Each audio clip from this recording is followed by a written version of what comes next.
세상에서 제일 구제불능은요, 무식한 자가 확고한 믿음을 가진 인간일 때 구제불능입니다. 단어를 암기하는 것이라든지 문법을 모르고 어떻게 해석하나 라고 하는 사람들이 있어요. 나에겐 이렇게 들립니다. 친구가 둥글면 어떻게 밑에 있는 것은 쏟아지지 않니? 라고 말하는 것처럼 눈에 보이는 대로 느낀 대로 직관적으로 배고프면 밥을 먹듯이 그냥 그런 거로 느껴집니다.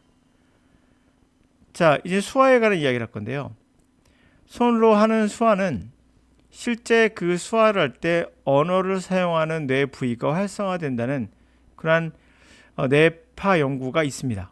이 말은 뭘까요? 수화가 곧 언어가 됐다는 거예요. 이거는 굉장히 독특한 현상인데요.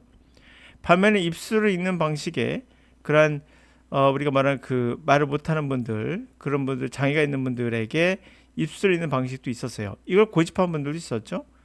그러나 이런 경우는 복잡한 언어 표현에 부적합했어요. 어찌보면 수화는 눈에 명확하게 보이는 방식으로서 리딩과 같은, 라이팅과 같은 시스템, 라이팅 시스템인 거죠. 손으로 알파벳을 그려서 의미를 전달하면 우리는 눈으로 보면서 그것을 읽기 때문에 어찌보면 수화는 우리가 말하는 읽기와 그리고 쓰기에 해당하겠죠. 그런데 재미있는 것은 이 읽기 쓰기가 언어에 사용하는 뇌 부위가 활성화된다는 게 우리는 재미있는 현상인 걸 알 수 있어요. 그래서 리딩을 통해서 언어를 배울 수 있느냐? 가능하겠구나를 알 수 있죠. 그러나 이것이 100%는 물론 아닐 겁니다. 리스닝에 해당하는 부분은 또 다른 영역이니까 당연히 병행을 하셔야겠죠. 자, 그럼 입술을 읽는 것은 부정확한 리스닝 정도로 보여요. 그러니까 리스닝이 그래도 정확한 것은 소리의 진폭에 의해서 다양하게 표현할 수 있어요. 그러나 입술의 움직임은 부정확한 거죠. 높이나 이런 것들이 정확히 읽기 쉽지 않습니다. 그래서 입술을 읽는 방식은 그렇게 권장할 만한 방법은 아니다라고 합니다. 물론 저는 이거의 전문가는 아니지만 확실한 것은 수화는 우리의 라이팅 시스템과 리딩 시스템과 비슷한 거 맞다. 그럴 때 뇌 부위가 활성화되는 것도 맞다라는 겁니다. 자, 뒤에 예문을 읽다 보면 그런 이야기가 나와서 제가 생각나서 이러한 정보를 드렸습니다. 그럼 리딩을 무시하면서 리스닝을 통해서 영어를 배울 수 있다.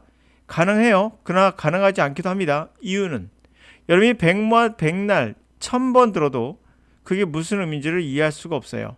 그러나 물론 여러분의 친구가 바로 옆에 있다면 그에게 물어가면서 서로 간에 대화를 할 수 있기 때문에 가능하지만 실제로 유학 갔던 초등학교 학생들이 바로 원어민이 2, 3년 안에 되는 걸 봐서 그들이 누가 가르치지 않더라도 친구를 통해서 언어를 배울 수 있다는 거죠. 그러나 그럴 수 없는 환경에 우리는 있습니다. 그러면 리스닝을 해야 된다 하더라도 전혀 이해를 못하기 때문에 리딩을 통해서 동시에 병행할 필요가 있어요. 이것은 현실적인 차선의 방법이라 보면 되겠죠. 자, 갑니다. I had known for a long time that people around me used a method of communication different from mine. 자, 나는 오랫동안 사람들, 내 주변의 사람들이 어떠한 그러한 커뮤니케이션 방법, different from me, 나와는 다른 방법을 이용하는 걸 오랫동안 알았어요. I didn't always like the means of communication. 나는 항상 그 means, 수단, 커뮤니케이션 수단이 그 수단이 마음에 들지 않았어요. The manual alphabet that I entirely depended on gave me a sense of restraint, of narrowness. 그 손으로 하는 알파벳, 이게 수화가 되는 거겠죠? 수화. 손으로 하는 그런 알파벳이 내가 전적으로 의존했던 것이었는데 그것이 나에게 어떤 느낌? 뭔가 제약하는 느낌 또는 협소하다는 느낌을 줬다는 거죠. This feeling agitated me with vecting the sense of a lack that should be filled. 자, 이러한 느낌은 나를 agitate, 흔들어 온다는 얘기예요. 뒤집어 놓았다. 바로 짜증나는 그런 부족감, 뭔가 채워져야 될 뭔가 결핍감을, 짜증나는 결핍감으로 나를 agitate, 나의 정신세계를 뒤흔들어 놓았다는 거예요. 그래서 어떻게 했는데 I began to persist in using my lip and voice. 나는 그래서 지속적으로 나의 입술과 목소리를 이용하려고 했던 거죠. 이용을 계속했고, 그리고 friends tried to discourage this tendency, fearing lest it would lead to disappointment. 친구들은 나를 이러한 나의 그러한 tendency, 경향, 성향을 어떻게 하면 discourage, 그렇죠? 중단시키려고, 꺾으려고 노력했어요. 그들은 두려웠던 거죠, fearing. 혹시라도 disappoint, 실망을 이끌지 않을까라는 두려움에 나의 어떤 그런 경향을 좀 막으려고 했던 거예요. 그러나 I persisted and accident soon occurred which resulted in the breakdown of this great barrier. 그러나 나는 지속했고 어떤 사건이 곧 일어나게 됐어요. 그것은 바로 결과적으로는 이러한 엄청난 배리어, 장벽을 허물어뜨렸다. In 1850, Mrs. Linson came to see me and told me of Regni Carter, a deaf blind girl in Norway who had actually been taught to speak. 1890년에 미시즈 랜슨께서 나에게 왔어요. 보러. 그리고 나에게 레그나일 카타에 관해서 얘기했어요. 이 여자는 귀가 청각에 그리고 시각에 문제가 있는 아이였어요.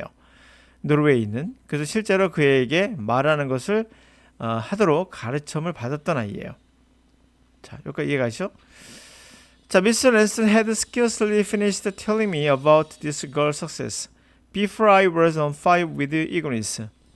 내가 고등학교 때인가 중학교 때인가 성문 종합이나 멘토인에 보면은 처음에 나오는 정말 많이 나오는 게 바로 scarcely before였어요. 또는 scarcely when이라고 해서 외웠던 기억이 납니다. 왜 그런지도 모르나 그냥 외웠어요. 그랬던 기억이 납니다. 근데 실제로 이 표현은 scarcely when before 이거 just로 미국인들도 많이 씁니다. 그냥 이렇게 I had just finished. 왜 그럴까요?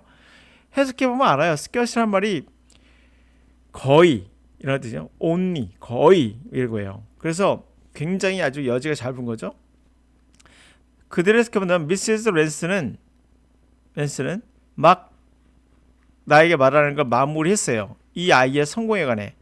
근데 before 이전이니까 그 이전에 난 이미 불타오르고 있어요. 열정으로. 그 우리말로 바꿔볼게요. 이제 번역합니다. 번역해보면 번역이에요. 번역은 좋지 못해요. 왜 묻히면 얘기했습니다. 언어 자체를 받아들이는 것이 아니에요. 그냥 한 단계 더 거쳐야 되기 때문에 그렇게 빠르게 받아들일 수 없어요. 미세스 랜스는 나에게 그의 이야기, 그 소녀의 성공에 관한 이야기를 하자마자 나는 불타올랐다 열정으로 이렇게 해석을 하거든요. 이건 번역이에요. 제가 하는 방식은 그대로 받아들인 겁니다. 미스 랜스는 scarcely be finished telling me 막 나에게 말하는 걸 끝냈을 때 before I on fire 나는 이미 열정으로 가득 차 있었다. 비슷한 의미는 하죠. 그러나 접근 방식은 달라요. I resolved that I too would learn to speak. 나는 결심했어요. 나 역시 말하는 걸 배우겠다. 제가 이분한테 충고 한번 하고 싶네요. 이거 실패한다 해야. 지금 과학적으로 이걸로 성공한 사람들 별로 없는 걸로. 다시 말하면 성공이란 말은 짧은 말을 할 수 있는데 문제는 우리 이러한 언어와 같은 정교하고 굉장히 복잡한 표현들은 수화가 더 적절하다고 합니다.